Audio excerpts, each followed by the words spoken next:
안녕하세요. 반갑습니다. 저는 한세대학교 겸임교수로 재직 중에 있는 김경숙이라고 합니다. 오늘은 여러분들과 함께 성격 심리학이라는 것에 대해서 한번 고민해보고 공부해보도록 하겠습니다. 여러분들은 성격을 어떻게 생각하시나요?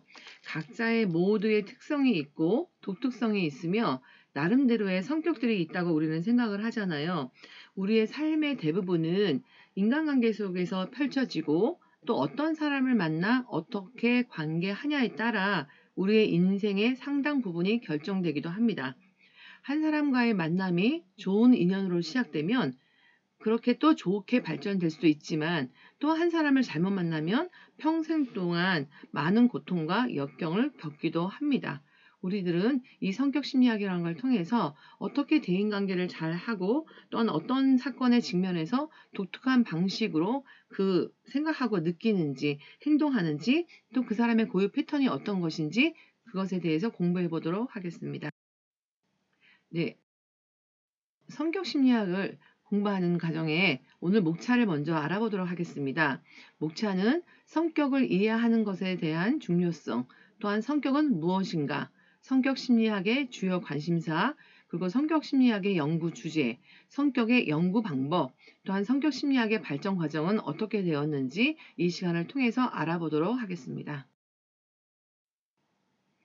본 강의의 목표는 성격에 관한 심리학과 지식의 이론을 습득한다이고요. 또한 인간이란 어떤 존재인가에 대한 이해를 심화하는 수업이 되도록 목표를 잡아 보았습니다. 또한 나의 성격을 체계적이고 심도 있게 이해하고 주변 사람들의 성격을 좀 더 객관적으로 이해하는 것입니다. 또한 우리의 각자 성격에 대한 불만이 있잖아요. 그러한 성격의 변화를 어떻게 시도를 해야 될지 그것에 대해 공부해 보도록 하겠습니다. 아니라고 생각하겠습니다. 그러면 성격을 이해하는 것은 왜 이렇게 중요할까요? 여기에 여러분들이 보시면 많은 아시는 분들의 얼굴들이 있잖아요. 어떤 사람은 얼굴을 보면서 이 사람은 성격이 좋겠다. 이 사람은 성격이 굉장히 나빠 보여. 이 사람은 까칠해.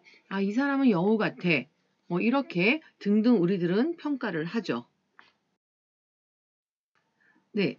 성격이 중요한 건 우리가 처음에 남녀의 만남에서도 우리는 알아차릴 수 있습니다. 처음 남자와 여자와 만날 때도 이 사람의 성격은 장난이 아닐 것 같아.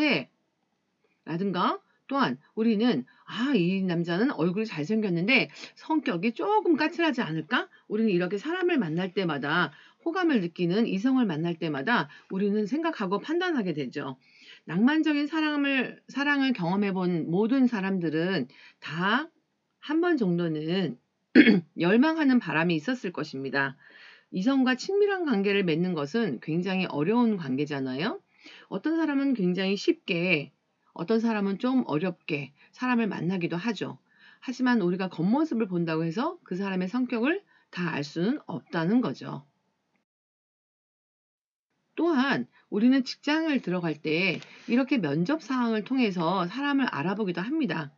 여러분들도 한 번씩 직장에서 이런 일을 경험하셨을 텐데요. 어, 이렇게 그 경력이나 능력뿐만 아니라 모든 회사에서는 성격을 굉장히 중요하게 여기죠.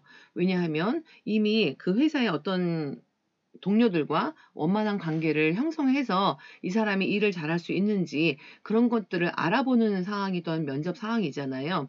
실제로 스펙도 우리가 보기도 하지만 그 사람이 갖고 있는 뭐 개인적인 사항들 또한 여러 가지 가족 사항들 많은 것들을 물어보죠. 하지만 이 사람들이 또한 성격이 나쁘면 이 사람이 성실하게 회사 일을 해낼 수 있을까? 또한 동료들과 사이좋게 지낼 수 있을까? 뭐 이런 것들 또한 업무 스트레스를 잘 견디며 그 부서에서 중추적인 역할을 할 수 있고 또한 능률을 올릴 수 있는지 이런 것들에 대해서 많은 관심을 갖고 있는 게 사실입니다. 그래서 신층 면접과 더불어 검사를 실시해서 또한 이렇게 많은 지원자들을 평가하기도 하죠. 네. 그래서 면접을 보는 사람은 어떻게 해야 성실하게 보일까? 또 면접을 하고 있는 분들은 어떤 사람이 성격도 좋고 일도 잘할까? 이런 것들을 유심히 바라보는 것. 또한 국가 정상회담에서도 이런 일들이 있을 수 있습니다. 첫 만남에서 이 대통령은 너무 충동적이라고 하니까 빨리 일들을 속전속결로 처리해야 될 것 같아. 이런 생각을 하기도 하면 상대편은 또 우리 대통령을 보고 신중한 성격이라니까 슬슬 칭찬해주면서 내가 원하는 걸 얻어야 되겠어. 뭐 이런 것들. 이렇게 많은 지도자들도 국가적인 중대사를 논의하고 협상하는 매우 중요한 회의 속에서도 이분들의 모든 그 보여지는 협안뿐만 아니라 각자가 갖고 있는 계획들을 친밀하고 세부적인 자료를 분석하면서 또한 이렇게 설득해서 최선의 회담 결과를 얻어내려고 하죠. 인간은 다른 사람과의 관계 속에서 삶을 영위하도록 진화했을 뿐만 아니라 다른 사람들과 관계 속에서 행복을 추구하는 존재이기도 합니다. 인간은 누구나 많은 사람들에게 인정과 사랑을 추구하는 동시에 다른 사람과의 친밀한 관계 속에서 기쁨과 행복을 경험하기도 하죠. 하지만 행복의 원천인 것이 사람과의 관계인 것처럼 또한 고통과 불행의 주된 원인도 사람의 관계 속에서 나타난다고 할 수가 있습니다. 성격을 잘 이해한다는 것은 한 사람을 잘 이해하는 것이고 그 사람의 성격을 이해한다는 것입니다. 성격은 다른 사람과 구별되는 그 사람의 개성과 독특성을 의미하기 때문이며 어떤 사건의 직면에서 독특한 방식으로 생각하고 느끼고 행동하는지 그 사람의 고유한 패턴이 바로 성격인 것입니다. 따라서 한 사람의 성격을 잘 이해한다는 것은 미래의 특정한 상황에 그가 어떻게 생각하고 정서적으로 변하며 또한 어떻게 행동할 것인지를 상당 부분 예측할 수 있다는 것을 의미하기도 합니다. 네, 성격이란 무엇일까요?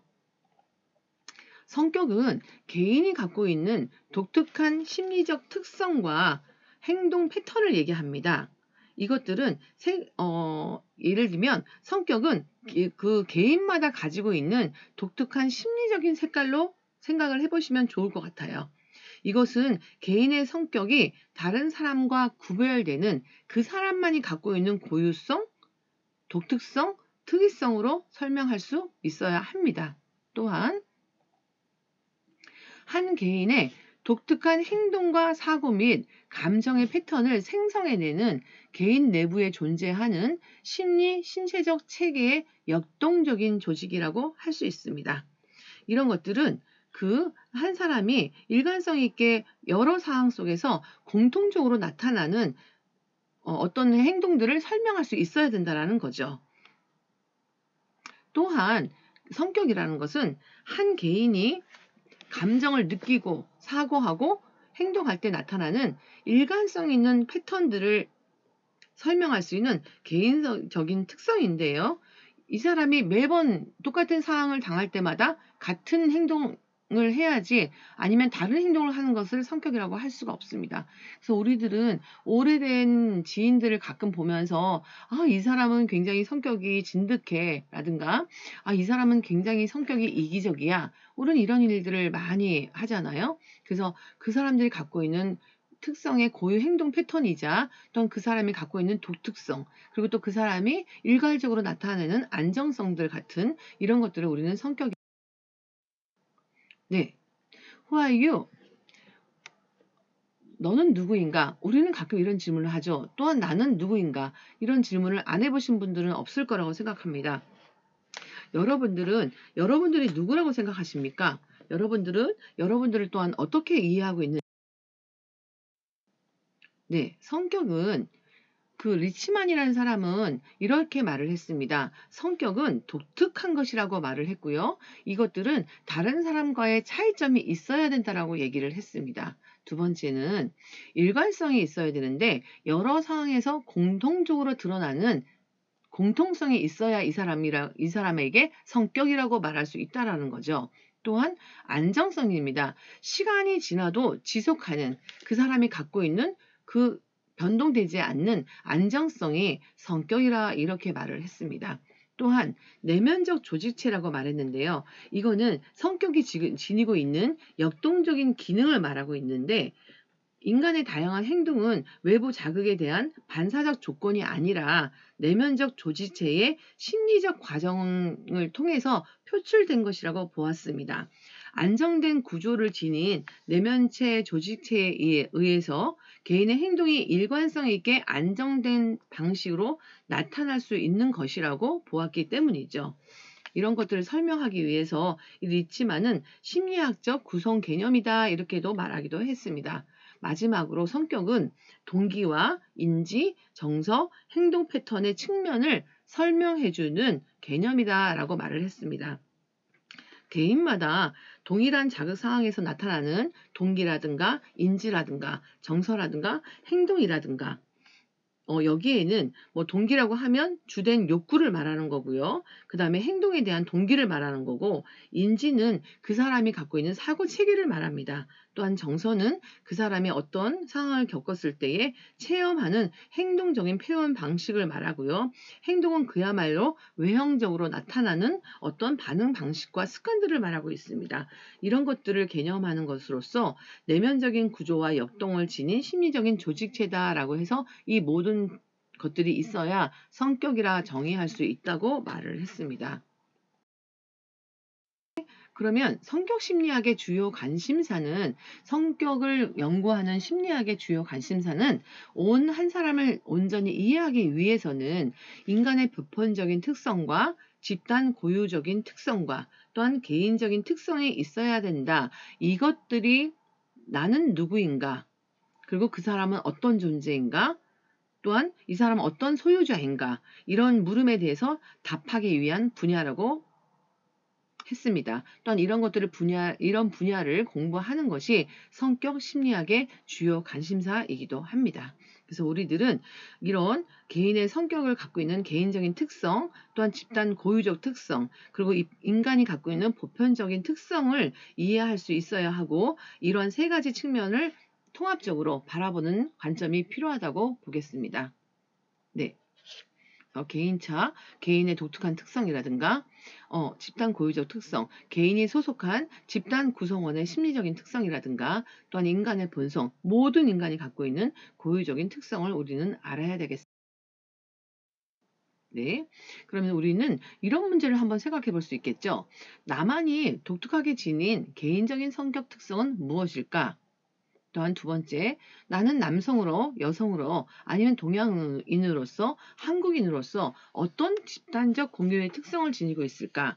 나의 가족은 어떤 심리적인 특징을 공통적으로 가지고 있을까? 네, 우리나라는 특별히 한국인이잖아요. 한국인의 정서가 있잖아요. 여러분들도 알다시피 한국인은 다른 사람과 다르게 화병이라는 이런 집단 고유적 특성을 가지고 있고, 또한 저희 가족은 이렇게 분노라는 좀 약간 저항적인 성격을 좀 가지고 있다고 저는 보이거든요. 여러분은 어떠신지요? 또한 나는 어떤 인간 보편적 특성을 지니고 있고, 또한 그런 모든 사람들이 갖고 있는 나의 심리적 공통 분모는 무엇일까? 그러면 이제는 성격의 현상적 기술과 측정에 대해서 알아보도록 하겠습니다. 성격을 어떻게 기술하고 측정할까? 개인이 지닌 성격의 독특성을 어떻게 기술할 것인가? 또한 인간의 다양한 성격은 어떤 유형으로 분류될 수 있는지, 이런 것들을 알아보고요. 또한 인간의 성격은 어떤 차원, 어떤 특질로 설명될 수 있는가? 또한 부정으로 몰아가는 성격 장애에는 어떤 유형이 있을까? 행복에 기여하는 성격 강점들이 있다면 그건 또한 어떤 것들이 있는가? 성격을 어떻게 객관적으로 측정하고 평가할 수 있는가? 네, 이런 것들을 연구하는 것이 성격 심리학의 연구의 주제이기도 합니다. 네, 성격을 결정하는 요인들은 또 어떤 것이 있는지 한번 알아볼까요? 성격은 후천적으로 타고나는 것인가 아니면 후천적으로 형성되는 것인가? 여러분들은 어떻게 생각하세요? 저는 예전에는 성격을 무조건 타고난다고 생각했습니다. 하지만 심리학 공부를 하면서 어느 정도 또한 성격은 후천적으로 형성되는 것이라는 생각을 가지게 되었습니다. 성격에 또한 결정 요인은, 유전적 요인은 어떤 성격 특성에 영향을 미치는가, 이런 것들을 또한 보기도 하고요. 문화는 개인의 성격 형성에 어떤 영향을 미치고 있고 또한 성격 발달에 미치는 그 사회적 문화적 요인은 또한 어떤 것인지, 그리고 유전적 요인과 환경적 요인은 어떻게 상호작용하여 성격 발달에 영향을 미치는가, 이런 것들을 연구하는 것이 성격이라는 것을 결정하는 요인이라고 보시면 되겠습니다. 성격의 구조와 심리적 과정인데요. 성격은 구조를 지니고 있는 역동적으로 기능하는 내면체 조직이라고 할 수 있습니다. 네. 그래서 또한 성격을 심리학의 주요 관심사는 개인마다 독특한 성격과 행동 패턴을 나타내는 그러한 것들을 만들어내는 내면적 조직체의 구조와 역동을 밝혀내는 것인데요. 현대 심리학의 중요한 추세 중 하나는 성격의 구조와 과정을 통합하려는 노력을 하고 있습니다. 그래서 이러한 질문들을 할 수 있겠죠. 성격의 독특성과 일관성은 어떤 심리적인 구조와 역동에 의해서 생겨났는지, 그리고 개인의 동기, 정서, 인지, 행동에 영향을 미치는 성격의 구성 요소는 무엇이 있는지, 그리고 성격의 어떤 심리적 과정을 통해서 성격들은 구체적으로 그것이 행동으로 표출되는지, 이런 것들을 우리는 이 시간 알아볼 수 있겠습니다. 그리고 또한 성격은 상황적 요인과 어떻게 상호작용하여서 이런 일들을 만들어내고 있는지 우리는 또한 볼 수 있고요. 그리고 성격에 미치는 영향은 그러면 무엇이 있을까요? 성격 심리학에서는 성격이 인생에 미치는 영향에 대해서 굉장히 관심이 있는데요. 성격은 인간관계 등의 연인과 교우, 부부 이런 관계 등에 어떠한 영향을 미치고 있는지, 또한 성격 특성이 인간관계에 어떤 영향을 미치고 있는지, 그리고 성격은 직업적 수행과 만족도에 어떠한 영향을 미치고 있는지, 그리고 성격은 여가라든가 종교생활, 행복에 또한 어떤 영향을 미치고 있는지, 그리고 성격은 심리적 과정을 통해서 인생의 여러 영역에 어떠한 영향을 미치고 있는지 들여다보는 것입니다. 그리고 이렇게 개인의 인생은 어떤 환경적 조건을 만나느냐, 그리고 어떻게 그 환경에 대응하느냐 의해서 훨씬 더 많은 영향이 있습니다. 그래서 이러한 것들을 탐구하는 것이 성격 심리학입니다. 네, 그러면 성격의 변화와 성숙을 보겠는데요. 성격의 변화는 성격 심리학의 중요한 관심사 중에 하나는 성인기에 성격이 변화하는지에 대한 물음을 하고 있습니다. 일반적으로 개인의 성격은 아동기와 청소년기의 발달 과정을 거쳐서 성인기에 상당히 안정된 패턴을 나타나게 되는데요. 그러나 어떤 연령대에 성격이 비교적 안정된 상태로 정착하는지에 대해서는 논란이 아직도 많이 존재하고 있거든요. 그래서 이런 것들을 연구하는 것 또한 심리학의 매우 중요한 과제라고 할 수 있습니다. 그래서 성격은 고정화되고 불변하는지 아니면 변화하는지, 성격은 세월의 흐름과 연령에 따라 어떻게 변화하고 있는지, 어떤 심리적 요인이 성격의 변화에 영향을 미치는지, 그리고 성격을 변화시키기 위해서는 어떠한 노력이 필요한지, 부정적 성격 또한 성격 장애는 어떻게 치료할 수 있는지, 그리고 긍정적 성격 강점은 어떻게 함양할 수 있는지를 연구하는 것이 성격 심리학이라고 보시면, 여섯 번째는 인간의 본성과 집단의 성격 등을 또한 연구하고 학문적인 관심을 많이 지니고 있는데요. 인간의 본성을 비롯하여 다양한 문화 집단의 성격적 특성을 밝히는 것 또한 성격 심리학의 중요한 과제라고 할 수 있겠습니다. 인간의 본성은 무엇이고, 인간은 선천적으로 어떠한 성향을 지니고 태어나는지, 그리고 남자와 여자는 심리적 측면에 있어서 어떻게 다른지, 다른 문화적 집단, 동양인과 서양인, 한국인과 일본인 등 성격적 측면에서 어떠한 차이를 나타내고, 집단 구성원, 예를 들면 한국인이 공유하는 성격 특성은 무엇인지 네, 그러면 성격의 연구 방법에 대해서 좀 알아보겠는데요. 성격을 어떻게 연구했는지를 좀 알아보도록. 네. 처음 성격을 연구하기 위해서는 성격의 연구 방법에는 굉장히 다양하게 있습니다.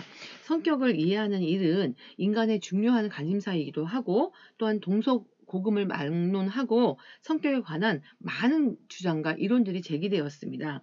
이러한 과거에 인간의 심성론이라든가 성격 이론과 현대의 성격 심리학이 구별되는 점은 과학적인 연구 방법이 있다는 것이죠. 예전에는 과학적인 방법을 통하지 않았다면 점점 갈수록 과학적인 연구 방법을 많이 접목시키고 있는 가운데 있습니다. 성격 심리학의 연구는 크게 세 가지 연구로 이루어지는데요. 그 첫 번째가 임상적인 연구 전통이라고 말씀드릴 수 있습니다. 이 임상적인 연구 전통은 심리적 문제를 지닌 개인, 그러니까 환자 또는 내담자를 평가하고 치료하는 임상 장면에서 수집된 자료에 근거하여 그 사람이 갖고 있는 성격의 구조와 역동을 이해하는 이론입니다. 이 연구는 사례 연구를 통해서 할 수가 있고요. 성격의 내면적인 구조와 역동을 설명할 수 있으며 대표적인 이론으로는 여러분들이 많이 아시는 프로이드의 정신분석 이론이라든가 융에 대한 분석심리 이론, 그다음에 로저스의 인본주의, 또한 앨리스와 백의 인지주의 이론이라고 말씀드릴 수 있겠습니다. 그리고 두 번째는요, 상관적 연구 전통이 있는데요. 이런 것들은 성격에 관한 측량 자료들 간의 상관관계를 보고 그것들을 또한 통계적으로 분석함으로써 성격의 기본적인 특질과 관련된 속성을 제시하는 연구라고 할 수 있겠습니다. 정상인을 대상으로 성격 관련 자료들을 수집하여 통계적으로 분석해서 성격 특질을 연구하는 것이고요. 요인 분석, 특히 성격 특질의 구조와 내용을 알아볼 수 있습니다. 또한 대표적으로 이론은 카텔과 에스트크의 특질 이론, 성격 5요인 이론이라고 할 수가 있겠습니다. 여러분들이 많이 들어보셨을 거라고 생각을 하고요. 네. 또한 마지막으로 실험적인 연구 전통이 있습니다. 이 실험적 연구 전통은 엄격한 과학적 방법론에 근거해서 성격과 관련된 요인들을 규명하려는 전통인데요. 이 실험 연구는 연구자가 그러니까 독립 변인을 의도적으로 변화시켰을 때 그 영향으로 인해서 그 결과적 요인, 종속 변인이 예상대로 변화하는 것을 확인함으로 말미암아 두 변인 간의 인과관계를 규명하려는 최선의 방법이기도 합니다. 그래서 성격심리학의 실험적 연구 전통은 왓슨에 의한 실험실 연구 전통과 더불어서 홀이라든가 스키너라든가 이런 행동주의 연구 전통에 의해서 연구되기도 했습니다. 실험은 인간관계를 규명하려는 대표적인 과학적 방법이고요. 성격과 행동에 영향을 미치는 원인적 요인을 밝히기 위한 실험 연구라고 할 수가 있겠습니다. 대표적인 이론으로는 말씀드린 것처럼 스키너의 행동주의 이론이라든가 반두라, 로터 등의 사회인지 이론, 정보 처리 이론 등이 있습니다. 그러면 어떻게 연구 자료를 수집하고 어떻게 이것들을 또한 관리하는지 한번 살펴보도록 하겠습니다. 네, 첫 번째는 연구 자료를 수집할 때 면접하는 방법을 택하는데요. 대화나 의사소통을 통해서 그 사람의 심리적 특성을 알아보는 방법이라고 할 수 있겠습니다. 대화 시에 보이는 언어적 표현의 행동과 방식, 그 다음에 그 사람의 심리적 특성이 잘 나타나기 때문인데요. 이 면접법은 질문과 응답으로 이루어지는 언어적 의사소통을 통해서 피면접자의 언어적 반응 내용과 방식을 면밀히 분석하고 수량화하는 방법이고요. 이러한 면접법을 사용할 경우에는 2명 이상의 면접자가 동일한 평가를 하는 평가자의 일치도에 의해서 그 객관성을 평가하게 되어 있습니다. 또한 행동관찰법이 있는데요. 이 행동관찰법은 개인의 심리적 특성을 알아보는 방법으로 그 사람이 어떻게 행동하는지 잘 관찰하는 것입니다. 행동은 내면적 심리적 특성이 밖으로 드러난 것으로 이기 때문에 이 개인이 특정 상황에 어떻게 행동하고 어떻게 자기의 모든 상황에 반응을 하는지를 관찰하므로 그 내용을 구체적으로 기술하고 그 빈도나 강도를 수량화하는 방법이라고 할 수가 있겠습니다. 또한 질문지법이 있는데요. 이제 이런 질문지법은 연구자가 묻고자 하는 사항을 문장으로 기술한 문항을 피험자에게 제시하고 그 문항에 대해서 자신의 상태를 응답하게 하는 것이죠. 여러분들이 많이 하신 것처럼 뭐 MMPI라든가 MBTI라든가 이런 것들이 자기 보고형 검사라고 할 수 있는 심리 검사지입니다. 네, 또한 과제의 수행법인데요.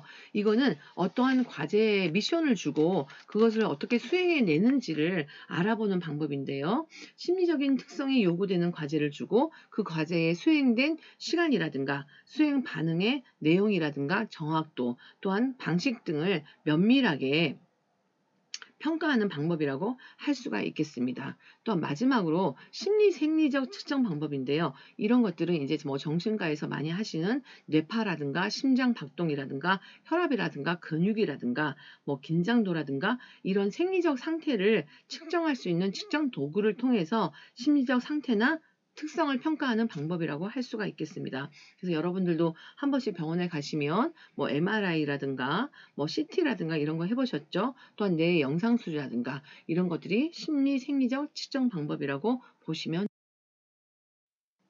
네, 성격 심리학의 연구 자료를 로스트라고 하는데요. 백이라는 학자는 성격 연구에 사용되는 연구 자료를 그 속성에 따라 크게 네 유형으로 구별하여서 로스트 자료라고 불렀습니다. 거기에 이제 로스트 1번 라이프 리코딩 데이터는 생활 기록 자료를 말하고요. 두 번째 O는 관찰자의 평가 자료를 말합니다. 이제 이런 거는 개인이 잘 알고 있는 사람, 뭐 주변을 통해서 관찰자를 통해서 그 사람을 평가하기도 하고요.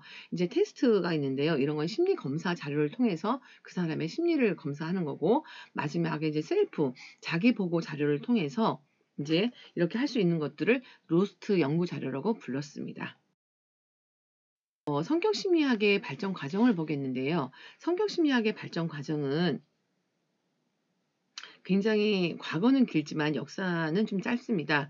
심리학의 과거는 서양의 경우 고대 그리스의 아리스토텔레스까지 거슬러 올라갈 수 있지만 현대 심리학의 역사는 19세기 후반 독일의 왓슨을 통해서 인간의 지각 과정을 실험실에서 연구하면서 시작되었다고 보시면 되겠습니다. 그래서 정신분석 이론이라든가 행동주의 이론, 특질 이론, 인본주의 이론, 인지 이론 이런 것들이 있는데요. 저희는 이번 수업 시간에서는 몇 가지만 살펴보고 넘어가도록 하겠습니다. 정신분석 이론에 대해서 알아보도록 하겠습니다.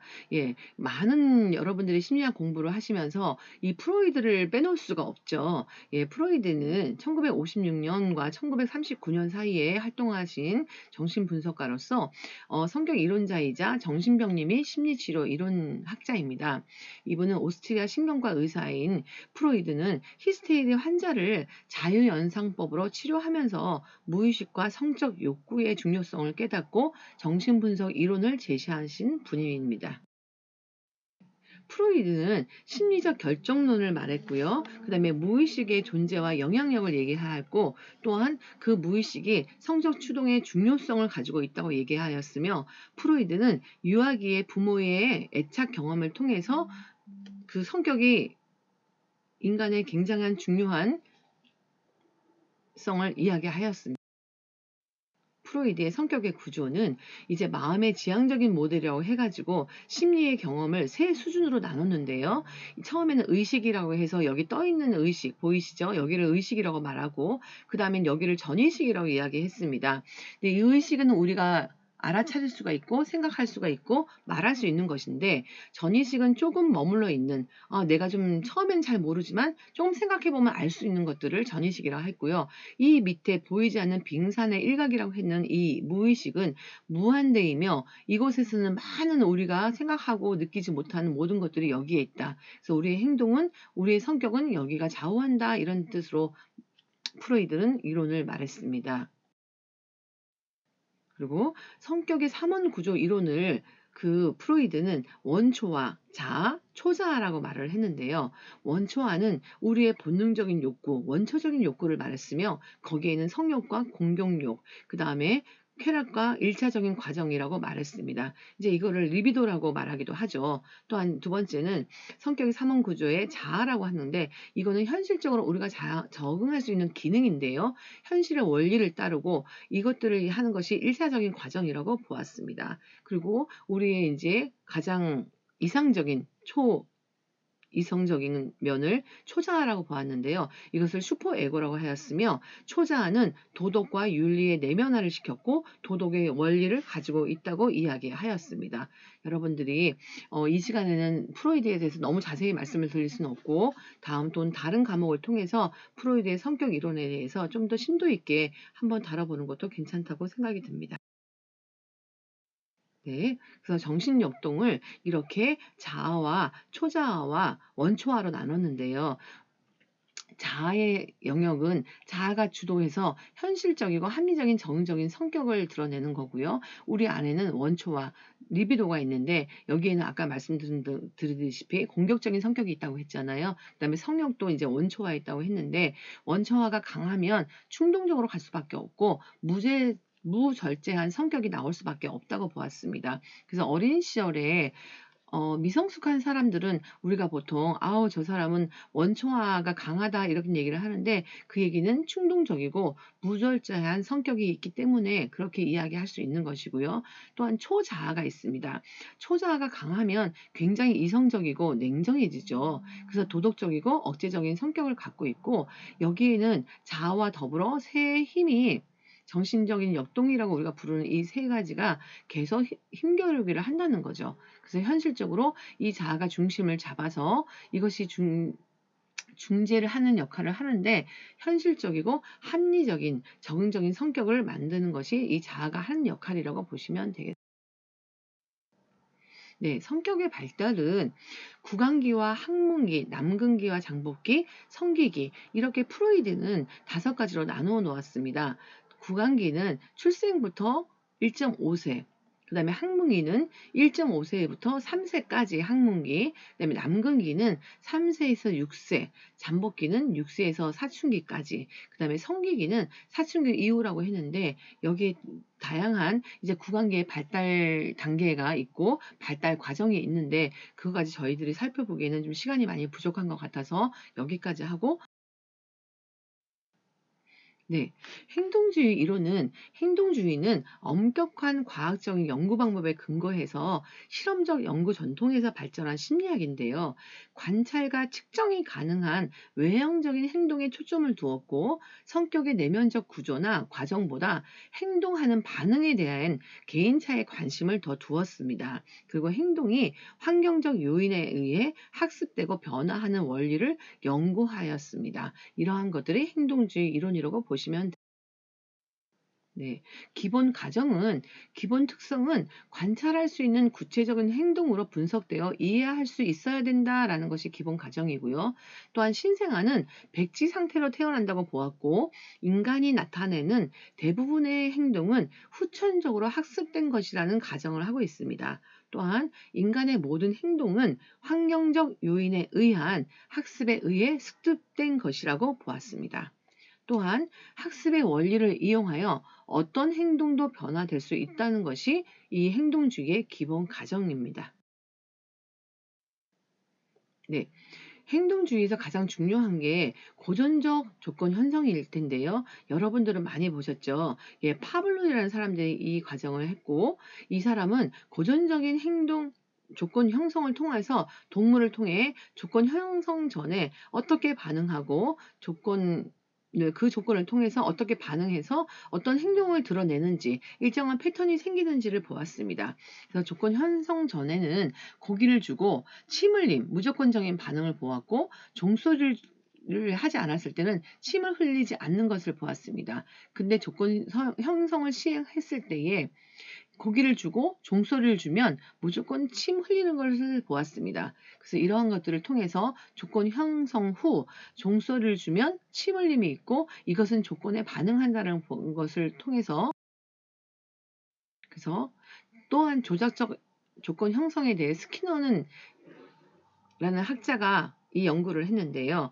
여러분들이 많이 들어보셨을 거예요. 효과의 법칙이라는 걸 들어보셨을 거고, 예, 보상에 뒤따르는 행동은 학습되고 처벌이 주어지는 행동은 회피된다. 이런 조건 형성을 갖게 되었습니다. 이러한 것들이 스키너에 의해서 체계화되었는데 정적 강화와 부적 강화, 그 다음에 강화 스케줄, 반드시 보상과 처벌의 제시 방법이 있으며 또한 어떤 것들이 행동을 소거하고 어떤 것들이 행동을 조성하는지 그런 것들을 알아내는 학자가 스키너입니다. 행동주의의 아주 유명한 학자이기도 하죠. 네, 이렇게 실험을 통해서 어떠한 보상을 주면 이 행동은 학습이 되고 또한 어떠한 처벌을 주면 행동을 회피하는지 이것을 실험한 연구학자입니다. 네, 그리고 반도라에 의해서 학습적 학습 이론이 발달되었는데요. 네, 사회적인 상황에서 다른 사람의 행동에 대한 관찰과 모방을 통해 새로운 행동이 학습된다는 것을 알아낸 학자입니다. 특히 모방학습, 모델링, 자녀들에게 부모가 어떤 모델링을 제시하냐에 따라서 자녀들은 변할 수 있다.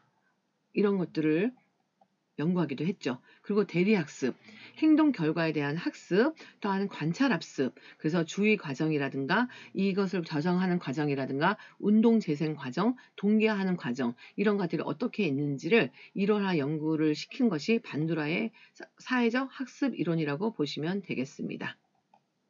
그래서 어렸을 때 우리 엄마들이 전화하는 모습이라든가 뜨거운 걸 만졌을 때 또한 이렇게 안 된다고 우리가 가끔 가르치잖아요. 그런 모방 학습들 또한 대신 대디해서 보여주고 그것이 어떻게 이 아이에게 학습되는지 또한 관찰하기도 하고 이러한 것들을 연구하신 분이 사회적 인주주의 이론이 있는데요. 인주주의 이론은 인간의 행동을 설명하는 데 있어서 인지라든가 사고 과정의 이해가 핵심적이라고 보시면 되겠습니다. 인지가 감정과 행동을 결정한다. 어떻게 받아들이고 어떻게 반응함으로 말미암아 그러한 것들이 감정과 행동을 결정한다고 보았습니다. 그래서 인지혁명으로 인해 인간의 내면적인 인지 과정을 설명하고 측정하는 이론과 연구 방법이 발전했는데요. 성격의 핵심은 개인이 자신과 세상을 인지적으로 구성하는 방식에 있다고 보았습니다. 네, 앨리스의 합리적 정서 행동 이론이 있는데 알버트 앨리스에 의해 제시된 성격 이론이자 심리치료 이론입니다. 성격과 정신병리를 이해함에 있어서 외부 자극에 대한 개인의 반응을 매개하는 신념 체계, 즉 해석하는 방식이 중요하다고 보았습니다. 그래서 REBT라고 여러분도 들어보셨을 수 있을 텐데요. 합리적인 정서 행동 치료를 연구하는 학자인데요. REBT의 기본 가정은 인간의 고통과 불행은 비합리적인 신념에 의해서 생겨난다고 보았습니다. 비합리적 신념은 쉽게 의식적인 접근이 가능한데요. 인지적 변화는 비교적 단기간에 일어날 수 있다고 보았고요. 신념의 변화는 감정과 행동의 변화를 통해서 심리적 문제와 장애를 치유할 수 있다. 이것이 REBT의 기본 가정입니다. 네, 우리의 비합리적인 신념은 우리가 부모에게 양육되면서 만들어진 가치관을 통해 굳어져서 그것이 나중에 신념이 되잖아요. 그런데 각자마다 자기의 신념이 있습니다. 어떤 사람은 그것을 긍정적으로 보는가 하면 어떤 사람은 그것을 굉장히 왜곡돼서 보기도 하잖아요. 이래서 앨리스는 REBT라는 기본 가정을 통해서 인간의 고통과 불행은 자기가 갖고 있는 비합리적인 신념에 의해서 생겨난다고 보았습니다. 네, ABC 모델이라고 해서 REBT에서 중요하게 모델을 제시하는데 사람들은 사건 자체 때문이 아니라 사건에 대한 견해, 그러니까 자기가 바라보는 관점 때문에 고통을 받는다고 보았는데요. A는 촉발한 사건이고요. B는 본인이 갖고 있는 가치관과 신념입니다. 그래서 C는 그것에 대한 반응이라는 거죠. A는 촉발한 사건이라고 본다면 B는 사건의 의미하고 해석하는, 평가하는 신념, 그 다음에 C는 이 촉발 사건에 대한 나의 또한 개인이 갖고 있는 정서적, 행동적 반응이라는 것이 이 ABC 모델이 말하고 있습니다. 네, 비합리적인 신념, 그러니까 부적응의 원인을 얘기하는데요. 이 비합리적인 신념은 자신과 타인, 세상에 대한 비현실적인 기대와 요구를 갖고 있습니다.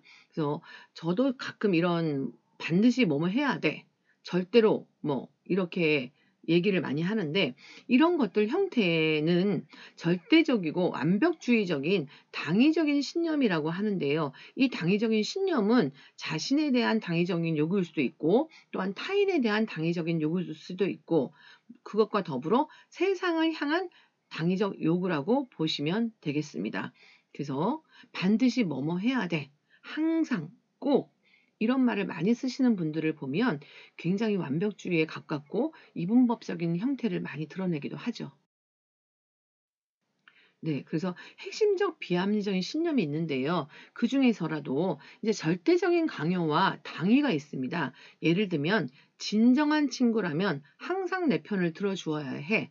이런 것들이 절대적인 강요이자 당위성을 갖고 있는 비합리적인 신념이라는 거죠. 또한 여러분들은 어떠세요? 파국하라고 해서 이런 것도 있어요. 이것들은 있을 수 없는 심각한 일이야.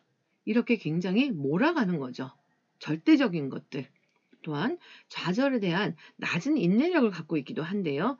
이런 일은 도저히 참을 수 없어. 뭐 이런 것들. 네. 자신과 타인에 대한 질책. 그런 친구는 몹쓸 인간이고 비난받아 마땅해. 지구에서 떠나야 해. 없어져야 해. 우리 이런 것들 있잖아요. 이런 것들이 핵심 비합리적인 신념이라고 앨리스는 말했습니다. 여러분들은 자신들 각자가 어떠한 가치관과 어떠한 비합리적인 신념을 갖고 있는지 한번 돌아보는 시간이 되었으면 좋겠습니다. 네, 성격 심리학의 최근 추세를 보겠는데요. 성격 심리학은 이제 좀 더 구체화시키고 좀 더 분석화해서 단위를 다양화시키는 가운데 있습니다. 또한 성격과 상황에 대한 상호작용 연구를 더 많이 하고 있고요. 인지적 요인의 중요성을 굉장히 부각하고 있으며 성격에 대한 심리생물학적인 접근을 더 연구하고 있는 가운데 있습니다. 또한 이러한 성격이 성격 장애와 일으키는 성격 장애도 있지만 또한 성격의 강점, 인간에게 나쁜 점만 있는 게 아니라 성격의 장애와 문제를 일으키는 것만 있는 것이 아니라 그 사람 내면 안에 어떠한 성격의 강점을 갖고 있는지 그러한 연구들을 더 넓히는 것에 관심을 갖고 있다고 보시면 제가 참고 문헌은 인간 이해를 위한 성격심리학 권성만 선생님의 학지사 출판사에서 저는 보았고요. 또한 성격심리학으로 노한영 교수, 강현신 선생님의 학지사에서 출판한 것들을 참고로 하였고 논문을 참고했습니다. 이 귀한 시간 너무 오랫동안 수고 많이 하셨고요.